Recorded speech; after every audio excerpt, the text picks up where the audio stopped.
बिस्मिल्लाहिर्रहमानिर्रहीम। जी मैं बेटा आज हम शुरुआत करेंगे जहाँ से हमारा सिलसिला मुनक़ता हुआ था, वो है गैस लॉस। जनाब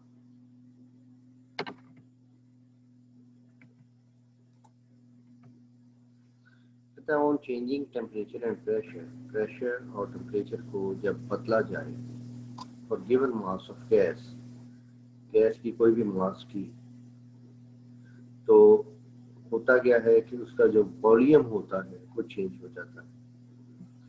कहता है ये इफेक्ट हमेशा यकसा रहता है, चाहे आप कौन सी मर्जी गैस ले लें। आप हाइड्रोजन ले लें, आप नाइट्रोजन ले लें, आप कार्बन डाइऑक्साइड ले लें, आप सल्फर डाइऑक्साइड ले लें, तमाम गैसों के ऊपर टेम्परेचर के असरात यकसा होते हैं। Hence gas laws shows uniform behaviour. तो गैस लॉस जो है वो यकसा बिहेवियर शो करते हैं टुवर्ड्स एक्सटर्नल कंडीशंस, बैरूनी कंडीशंस के लिहाज से। सच फिनोमेना वो हम गैस लॉज में देखते हैं कि वो क्या कहता है। उसमें सबसे पहले है बॉयल्स लॉ। 1662 में रॉबर्ट बॉयल ने दिया था। ये लॉ क्या कहता है कि जो वॉल्यूम है किसी भी गैस का वो इनवर्सली प्रोपोर्शनल है pressure applied at constant temperature. ये देखिए जी, वॉल्यूम और प्रेशर एक दूसरे के इनवर्सली प्रोपोर्शनल हैं। इसमें टेम्परेचर और नंबर ऑफ मोल्स कांस्टेंट होते हैं। जब आप अल्फा हटाएंगे, इक्वलिटी का निशान लगाएंगे, तो आपको के कोई ना कोई कांस्टेंट लगाना पड़ेगा। इस पी को इधर ले जाएं तो पी वी का प्रोडक्ट जो है वो कांस्टेंट होता है, बशर्ते के टेम्परेचर और मोल्स जो है वो कांस्टेंट रहे। के को यहाँ पे कहा जाता है प्रोपोर्शनैलिटी कांस्टेंट, और वैल्यू ऑफ के जो होती है वो डिफरेंट होती है अगर मास चेंज कर दी जाए। From above equation one can redefine Boyle's law. वो क्या है कि product of pressure and volume, ये वाला, ठीक है, remains constant at constant temperature and number of moles. यानी P1 V1 ये भी K के बराबर है, P2 V2 वो भी K के बराबर है। तो लिहाजा आप ये कह सकते हैं कि P1 is equal to P2 P1 V1 is equal to P2 V2। इसकी एक्सपेरिमेंटल वेरिफिकेशन क्या है?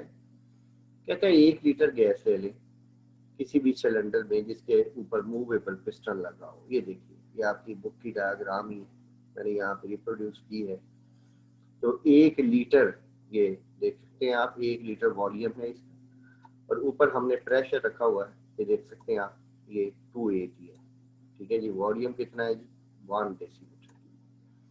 अब ये जो बाट रखा हुआ है, वजन रखा हुआ है, जब डबल कर दिया तो प्रेशर हो जाएगा डबल। प्रेशर डबल होने पे आप देख सकते हैं वॉल्यूम आधा रह गया। ठीक है, और प्रेशर 3 गुना करने पे वॉल्यूम जो है वो 1/3 रह गया। ठीक है, तो हमने पढ़ा क्या है? हमने पढ़ा है कि product of pressure and volume वो हमेशा कांस्टेंट होता है। तो आप देखिएगा, when initial volume of gas is 1 decimetre cube, ये देख सकते हैं आप, pressure is 2 atm, pressure 2 atm है। व्हेन पिस्टन हैज 1 वेट, जब पिस्टन के ऊपर 1 वेट है। When piston is pressed twice, 2 weight रख दिए जाए तो प्रेशर डबल हो जाएगा, प्रेशर 4 atm हो जाएगा। Similarly when piston is loaded with mass 3 times greater, ये 3 वेट्स रख दिए गए तो प्रेशर 6 atm हो जाएगा।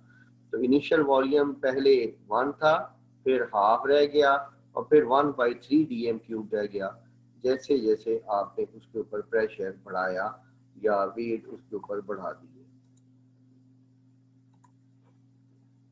ये देख सकते हैं आप कि बेटा जी, प्रेशर और वॉल्यूम P1 V1, ठीक है, तो ये P1 की वैल्यू है, ये V1 की वैल्यू है। ठीक है जी, तो बेटा जी दोनों का जो प्रोडक्ट है वो आपके पास आ गया, that is 2 atm dm cube. जी बेटा, इसी तरह से जब आप P2 V2 लेंगे तो आप 4 को हाफ से मल्टीप्लाई करेंगे तब भी आंसर यही आएगा, और P3V3 ले लेंगे तो 6 को 1/3 से मल्टीप्लाई करेंगे तब भी आंसर यही आएगा। और आप ये देख सकते हैं हर दफा ये कांस्टेंट है, और ये कांस्टेंट कितना है, दैट इज 2 ATM DMQ, ये वाला। जी बेटा, hence Boyle's law is verified, the value of K remains same, अगर क्वांटिटी गैस की सेम रहे और टेम्परेचर भी सेम रहे। हमने यही बात की थी, टेम्परेचर और n यानी अमाउंट ऑफ मोल्स या नंबर ऑफ मोल्स वो सेम रहे। अब यहाँ पर एक एग्जांपल है न्यूमेरिकल टाइप, तो देखिएगा क्या कहते हैं। कहते हैं गैस है जिसका वॉल्यूम 10 डेसीमीटर क्यूब है। एक वेसल में जब टेम्परेचर 0 डिग्री सेंटीग्रेड है और प्रेशर 2.5 ATM है। ये बेटा ये P1, ये V1, ठीक है जी। तो कहता है the gas is allowed to expand, अब इसका नया प्रेशर 2 ATM हो गया, दिस इज P2 नाउ, ठीक है। तो कहता है नया वॉल्यूम क्या होगा, V2 हमने निकालना बेटा। आई एम सॉरी, ये थोड़ी सी मुझसे मिस्टेक हो गई, जरा करेक्शन कर लीजिएगा। ये वॉल्यूम था और ये जो था ये प्रेशर था, ठीक है जी। बेटा हमने V2 जो है वो निकालना है, तो बेटा बात को आगे बढ़ाते हैं, इसके सॉल्यूशन की तरफ आते हैं जी। Volume V1, this is V volume, ठीक है, और टेम्परेचर T1 टेम्परेचर 0 है, ठीक है जी। प्रेशर P1 2.5 ATM है, P2 2 ATM है। कहता है टेम्परेचर कांस्टेंट रखना है और V2 निकालना है। टेम्परेचर 273 केल्विन टेम्परेचर कांस्टेंट है। बेटा हम यहाँ पे अप्लाई करेंगे बॉयल्स लॉ, किस तरह से वो आपके सामने है। टेम्परेचर कांस्टेंट तो हमें बॉयल्स लॉ अप्लाई करना पड़ेगा। बॉयल्स लॉ क्या है, P1 V1 is equal to P2 V2 when temperature and N are constant। तो बेटा हमने V2 निकालना है, तो वो P1 V1 को P2 पे डिवाइड कर देंगे, ये वैल्यूज इसमें रखी और ये आपके पास आंसर आ गया 12.5। इसी से मुंसलिक पीछे एक्सरसाइज का क्वेश्चन नंबर बेटा 16 है। कहता है helium gas in 100 centimetre cube container at a pressure of 500 torr, ये V1 100 और ये उसका प्रेशर 500 टॉन, उसको ट्रांसफर कर दिया गया नए वॉल्यूम में 250 में। नया प्रेशर क्या होगा, पहली शर्त ये है कि टेम्परेचर में तब्दीली ना हो, और दूसरी शर्त में टेम्परेचर भी तब्दील कर दिया गया। तो ये आपके पास डेटा आ गया, ठीक है जी। तो T कांस्टेंट, तो बॉयल्स लॉ इज एप्लीकेबल, तो बॉयल्स लॉ अप्लाई कर दें। P2 निकालना है, ये आपने कैलकुलेशन की तो आंसर इसका आएगा 200 टॉन।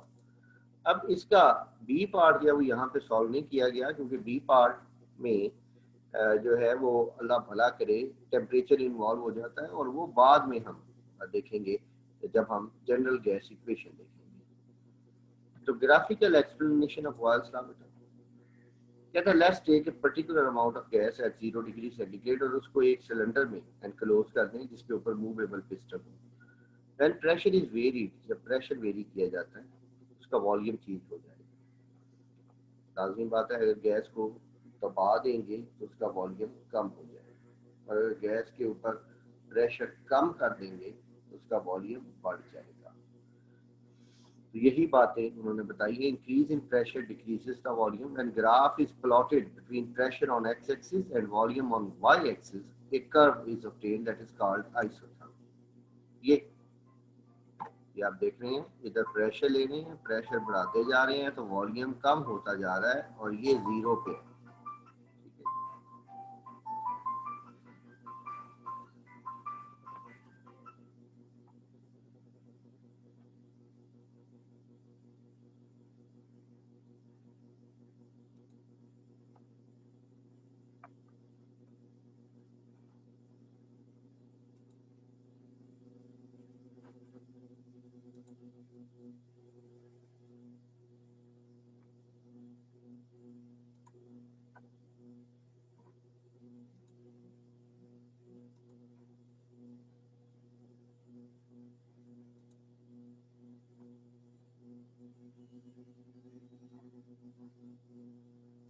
जी वापस चलते हैं। अब इंक्रीज इन टेम्परेचर, अगर टेम्परेचर देखिए पहले 0 था, अब वो कहता है 0 से 25 कर दो। बेटा चैट बॉक्स में अपनी अपनी अटेंडेंस देते जाए। कहता है keep this temperature again constant, तो उसी टेम्परेचर को दोबारा कांस्टेंट कर दें। तो चेंज इन प्रेशर और note the change in the volume and plot the isotherm. अब नया आइसोथर्म प्लॉट किया गया। अब ये देखिए पहले वाला आइसोथर्म ये 0 पे ये वाला आ रहा है, ठीक है। तो जब आपने टेम्परेचर बढ़ा दिया तो ये आइसोथर्म ये वाला, ये पहले ये था कम टेम्परेचर पे और ज्यादा टेम्परेचर पे ये वाला आइसोथर्म आपके पास जो है वो आ गया, ठीक है। तो कहता है इट इज ऑब्जर्व कि न्यू प्लॉट जो है वो अवे हो गया है दोनों एक्सिस से, ठीक है। कहता है अगर फर्दर इंक्रीज किया जाए टेम्परेचर को, यानी टेम्परेचर और भी बढ़ा दें, तो ये बेटा ग्राफ मजीद परे चला जाएगा इस तरह से, ठीक है जी।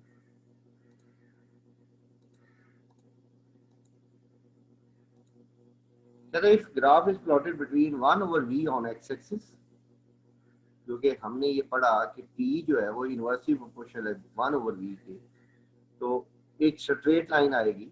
ये देखिए ये स्ट्रेट लाइन आ गई, और जब टेम्परेचर बढ़ा देते हैं तो ये स्ट्रेट लाइन प्रेशर एक्सिस के करीब होती चली जाती है। क्यों प्रेशर एक्सिस के करीब होती चली जाती है? उस सूरत में वॉल्यूम बढ़ जाता है। जब वॉल्यूम बढ़ जाता है तो 1/v कम हो जाएगा, तो लिहाजा ये ग्राफ इधर को चलता चला जाएगा। अगर आप टेम्परेचर और बढ़ा दें तो जो तीसरी लाइन आएगी वो यहाँ करके आएगी, ठीक है जी। ये T3 की अगर आप टेम्परेचर और बढ़ा दें तो ये वाली डेवलप हो जाएगी, ठीक है जी। आगे चलते हैं।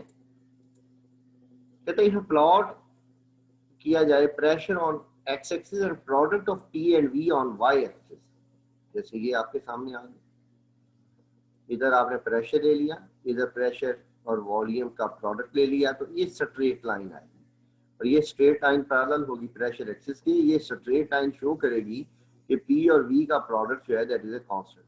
कहता है अगर टेम्परेचर बढ़ा दिया जाए यहाँ पे, अगर टेम्परेचर यहाँ पे बढ़ा देंगे तो जो नई लाइन है वो यहाँ आएगी आगे, और अगर टेम्परेचर कम कर देंगे तो नई लाइन नीचे आ जाएगी, ठीक है जी। ये इसमें फर्क होता है।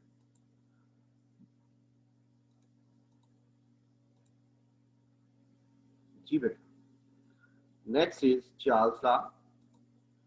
कहता है फ्रेंच केमिस्ट है जूलियस चार्ल्स, इसने 1787 में दिया था कि वॉल्यूम और टेम्परेचर एक दूसरे के डायरेक्टली प्रोपोर्शनल होते हैं। मतलब वॉल्यूम टेम्परेचर के डायरेक्टली प्रोपोर्शनल होने का मतलब ये है कि अगर आप टेम्परेचर बढ़ाएं तो वॉल्यूम भी बढ़ेगा, अगर आप टेम्परेचर कम करें तो वॉल्यूम भी कम होगा, लेकिन इसमें प्रेशर कांस्टेंट रखा जाता है। तो V is directly proportional to T, pressure और नंबर ऑफ मोल्स कांस्टेंट, और V is equal to KT। बेटा जी जब अल्फा हटाएंगे तो हमें कोई ना कोई कांस्टेंट K लगाना पड़ेगा। तो T को इधर ले आए, V by T is equal to K। तो इसी तरह V1 T1 हो जाए तो वो भी K, और V2 बाई T2 वो भी K के बराबर। तो दूसरे लफ्जों में आप ये कह सकते हैं कि V1 T1 is equal to V2 by T2। इसकी एक्सपेरिमेंटल वेरिफिकेशन क्या है बेटा? कहता है आप गैस ले लें एक सिलेंडर में जिसके ऊपर मूवेबल पिस्टन हो, initial volume is V1, initial temperature is T1, ये T2 नहीं है sorry, this must be T1, ठीक है।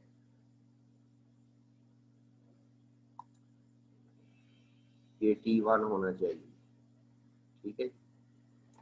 गैस इज हीटेड, गैस को अगर आप हीट कर दें तो वॉल्यूम और टेम्परेचर बढ़ जाएंगे, वॉल्यूम V2 हो जाएगा, टेम्परेचर T2 हो जाएगा। तो V1 बाई T1 must be equal to V2 by T2। ये आपके सामने डायग्राम है, आप देख सकते हैं कि टेम्परेचर 200 केल्विन है, आपने टेम्परेचर बढ़ा के 400 केल्विन कर दिया, तो वॉल्यूम 0.5 लीटर से बढ़ के 1 लीटर हो गया। ऊपर आप देख सकते हैं ये जो रेड कलर में है 180 एम प्रेशर जो है वो कांस्टेंट है, यानी हीट करने से वॉल्यूम बढ़ गया, राइट साइड पे चले जाएं और लेफ्ट साइड पे वापस आ जाए तो कूल करने पे वॉल्यूम जो है वो कम हो गया। Hence Charles law is verified. यहाँ बेटे इससे रेलेवेंट एक न्यूमेरिकल है, जरा इसकी भी खबर लेते हैं। न्यूमेरिकल क्या कहता है? कहता है 250 centimetre cube of hydrogen is cooled from this temperature to this temperature.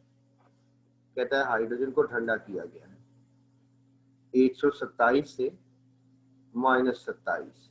ठीक है जी, तो ये T1 आ गया आपके पास, ये बेटा T2 आ गया। कहता वॉल्यूम उसका 250 था। कहता बताएं नया वॉल्यूम कितना होगा? इसमें प्रेशर जो है वो कांस्टेंट है। जब प्रेशर कांस्टेंट होगा तो फिर हमें बेटा पता है कि हम यहाँ पे चार्ल्स लॉ अप्लाई करेंगे। तो देखिए जी अकॉर्डिंग टू चार्ल्स लॉ, तो ये यहाँ पे V2 आप निकाल लेंगे। बेटे अटेंडेंस नहीं आई अभी तक सारे बच्चों की, अटेंडेंस अभी दे फौरन, टाइम खत्म होने वाला है। तो बेटा यहाँ पे जब आप वैल्यूज लगाएंगे तो ये रखें वॉल्यूम जो है वो आपके पास 153 सेंटीमीटर क्यूब आ जाएगी। इसी तरह क्वेश्चन 5 का बी पार्ट है एक्सरसाइज में। कहता है कार्बन मोनोऑक्साइड गैस है, वो 150 ml ऑक्यूपाई कर रही है, इसको ठंडा किया गया तो इसका वॉल्यूम 100 ml रह गया।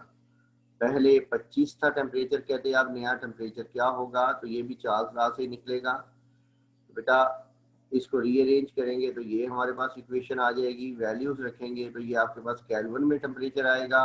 क्योंकि हमें इनिशियल टेम्परेचर, अगर आप गौर कीजिए ये सेंटीग्रेड में दिया गया है, तो लिहाजा हमें इसको भी सेंटीग्रेड में कन्वर्ट करना है।